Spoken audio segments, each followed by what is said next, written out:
శుక్లాంబరధరం విష్ణుం శశివర్ణం చతుర్భుజం ప్రసన్నవదనం ధ్యాయే సర్వవిఘ్నోపశాంతయే. ఓం శ్రీకృష్ణ పరబ్రహ్మణే నమః. శ్రీమద్భగవద్గీత అథ పంచమోऽధ్యాయః. కర్మ సన్యాస యోగః. 27వ శ్లోకం. స్పర్శాన్ కృత్వా బహిర్బాహ్యన్ చిచ్చుశ్చేవాంతరే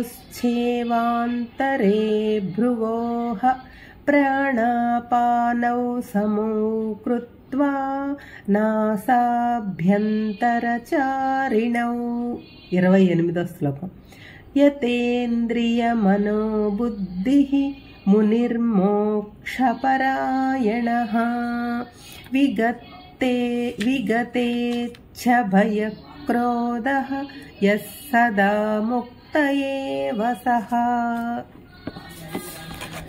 ఎవరైతే బయట ప్రపంచంలో ఉండే శబ్ద స్పర్శ రస రూప గంధములను తన లోపలకు రానియ్యకుండా అడ్డుకుంటూ ఉంటాడో, ఎవరైతే ఇంద్రియములను అదుపులో పెట్టుకుంటారో, ఎవరైతే తనలో ఉన్న కోరికలను భయమును కోపమును వదిలిపెడతారో, ఎవరైతే తన చూపును నొసటి భాగంలో నిలుపుతారో, ఎవరైతే ప్రాణవాయువును అపానవాయువును అంటే పీల్చే గాలి వదిలే గాలి సమం చేస్తారో, అంటే ప్రాణాయామం చేస్తారో, ఎవరైతే తన మనసును బుద్ధిని నిశ్చలంగా ఉంచుకుంటారో, ఎవరైతే ఈ ప్రాపంచిక బంధముల నుండి మోక్షం కావాలని గాఢంగా కోరుకుంటారో, అటువంటి వాడు ఎల్లప్పుడూ ముక్తుడే అవుతాడు.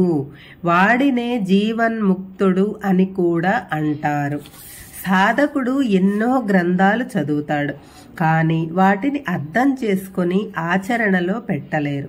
అలా చేయటానికి తాను చదివిన దానికి సరిగా అర్థం చేసుకుని మనసును పట్టించుకోవటానికి ముందు మనసు నిర్మలంగా ఉండాలి. మనసు ప్రాపంచిక విషయాలతో మకిల పట్టి ఉండకూడదు.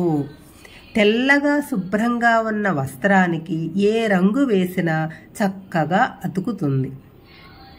అదే మురికి పట్టిన వస్త్రానికి ఎంత మంచి రంగు వేసినా అంటదు. అలాగే మనసు నిర్మలంగా లేకపోతే ఎన్ని గ్రంథాలు చదివినా మనసుకు పట్టవు. మనసు నిర్మలంగా తెల్లగా స్వచ్ఛంగా ఉండటానికి ఏమేం చేయాలో ఈ శ్లోకాలలో వివరించారు పరమాత్మ. మనకు బయట ప్రపంచంలో నుంచి వీణుల విందైన శబ్దములు కఠోర శబ్దములు వినిపిస్తుంటాయి. అలాగే సుందర దృశ్యములు కనిపిస్తుంటాయి. బయట ప్రపంచంలోని వస్తువులను తాకితే స్పర్శ సుఖము, తింటే రుచి కలుగుతుంది.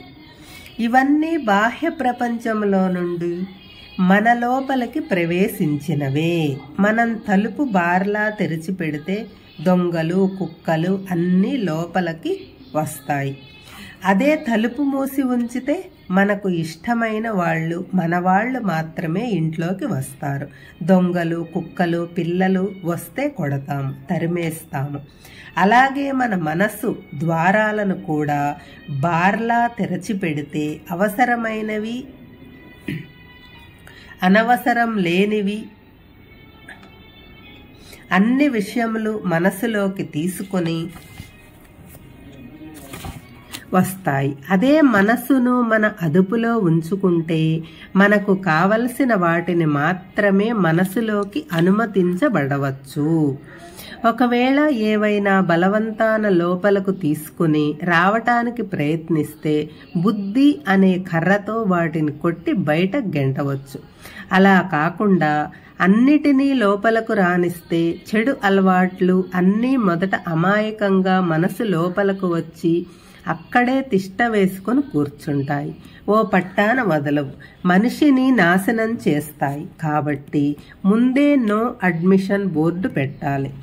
ఏ విషయములను అంటే వాటిని మనసు లోపలికి రానియకుండా కట్టడి చేయాలి. ఇది మన కనీస కర్తవ్యం.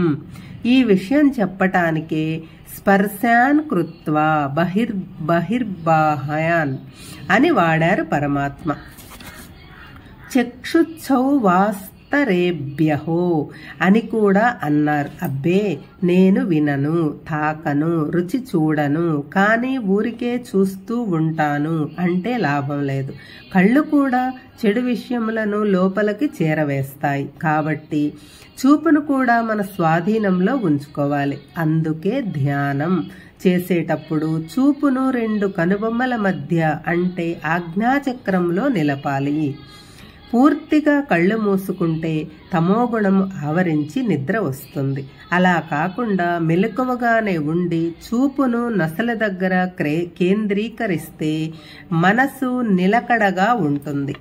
మనకు అది చేత కాకపోతే కనీసం దేవుడి ముందు కూర్చున్నప్పుడు దిక్కులు చూడకుండా దృష్టిని ఎదురుగా ఉన్న విగ్రహం మీద, ఆ విగ్రహంలో అంతర్లీనంగా వెలుగుతున్న పరమాత్మ మీద కేంద్రీకరించాలి. చుట్టుపక్కల ఏం జరుగుతున్నా అటువైపు చూడకుండా ఏకాగ్ర దృష్టి కలిగి ఉండాలి. నాసాభ్యంతర చారిణౌ అంటే నాసిక నుండి ముక్కులో నుంచి లోపలకు బయటకు చరించే గాలి అంటే మనం పీల్చే గాలి, వదిలే గాలి. ప్రాణాపానౌ సమోకృత్వా వాటిని సమం చేయాలి. దీనినే ప్రాణాయామము అంటారు. మనం ఊపిరి ఎక్కువగా తీస్తున్నాం, తక్కువగా వదులుతాం. అప్పుడు లోపల అపానము ఎక్కువగా పేరుకుపోతుంది. కాబట్టి పీల్చే వాయువు, వదిలే వాయువు సమానంగా ఉండాలి. అందుకే ప్రాణాపానవ సమోకృత్వా అని అన్నారు. అప్పుడు మనసు ప్రశాంతంగా ఉంటుంది, ఏకాగ్రత కుదురుతుంది. ఇంద్రియములను, మనస్సును, బుద్ధిని స్వాధీనంలో ఉంచుకోవాలి అని పైన చెప్పబడింది. కానీ సాధారణంగా మానవులు మనస్సు చెప్పినట్లు నడుస్తుంటారు. అలా కాకుండా మనం చెప్పినట్లు అవి నడవాలి అనే భావన కలిగి ఉండాలి. ఎందుకంటే మనం పీల్చే ప్రాణవాయువునకు మనలో అంతర్లీనంగా ఉండే మనసుకు చాలా దగ్గర సంబంధం ఉంది. మనసును కంట్రోల్ చేయాలంటే ప్రాణాయామం చేయటం ఒకటే మార్గము. కాబట్టి మనోనిగ్రహం కేవలం ప్రాణాయామము, ధ్యానం వలన సిద్ధిస్తుంది అని తెలుసుకోవాలి. యతేంద్రియ మనోబుద్ధి అంటే ఇంద్రియములు, మనస్సు, బుద్ధి మన స్వాధీనంలో ఉంచుకోవాలి. వాటిని ఏకాగ్రం చేయాలి, అటు ఇటు పోనీయకూడదు. దీనినే ఇంద్రియ నిగ్రహం, మనోనిగ్రహం అని అనవచ్చు. విగతేచ్ఛాభయ క్రోధో అని అన్నారు. వీటినే మానసిక వికారాలు అని అంటారు. వాటిని ముందు అదుపులో ఉంచుకోవాలి. ఇచ్ఛ అంటే కోరికలు, భయము అంటే కోరికలు తీరతాయో లేదో, ఒకవేళ తీరితే అవి మనను విడిచి పోతాయేమో అన్న భయము, కోరికలు తీరకపోతే వచ్చే కోపము, ఇవన్నీ పూర్తిగా వదిలిపెట్టాలి. లేకపోతే కనీసం అదుపులో ఉంచుకోవాలి. ఉదాహరణకు మన ఇంట్లో చిన్న గొడవ, భార్యాభర్తలు ఏదో ఒక విషయంలో కోపంతో గొడవ పడుతున్నారు. అప్పుడు ఆ భర్త కానీ భార్య కానీ దేవుడి ముందు ప్రశాంతంగా కూర్చోలేరు కదా. మనసంతా అలజడిగా ఉంటుంది, ఏకాగ్రత కుదరదు, ఏదో ఒక ఆందోళన. ఈ చిన్న గొడవ అంత అలజడిని సృష్టిస్తే ఇంకా పెద్ద పెద్ద విషయాల నుంచి చెప్పేదేముందండి. కాబట్టి ఈ మానసిక వికారాలను అదుపులో ఉంచుకోవాలి. అప్పుడే మనసు పరిశుద్ధంగా ఉంటుంది. కామము, క్రోధము, భయము ఇవే అన్ని దుర్గుణాల సంఘాలకు వరుసగా అధ్యక్షుడు, కార్యదర్శి, కోశాధికారి. ముందు ఈ నాయకుల పని పెడితే తక్కిన దుర్గుణాలు చిటికలో పారిపోతాయి. అప్పుడు మనసుకు వచ్చిన మకిలం తొలగిపోతుంది, ఆత్మ ప్రకాశిస్తుంది. అదే జ్ఞానము, అదే మోక్షమునకు దారి. పైన చెప్పినది పాటిస్తే మోక్షానికి మార్గం సులువు అవుతుంది. మోక్షపరాయణ అంటే మోక్షం కోరుకునేవారు ఈ పద్ధతులు పాటించాలి. మోక్షం కొరకే పరితపించాలి, అదే ధ్యాసగా ఉండాలి. అంతేగాని భోగపరాయణులుగా ఉండకూడదు. ఎప్పుడెప్పుడు ఈ భవబంధములు తొలగిపోతాయా అనే తపన చెందాలి. అటువంటి వారికి మోక్షం సులభంగా దొరుకుతుంది. అటువంటి వాడు సదా ముక్త అంటే ఎల్లప్పుడూ ముక్తుడే.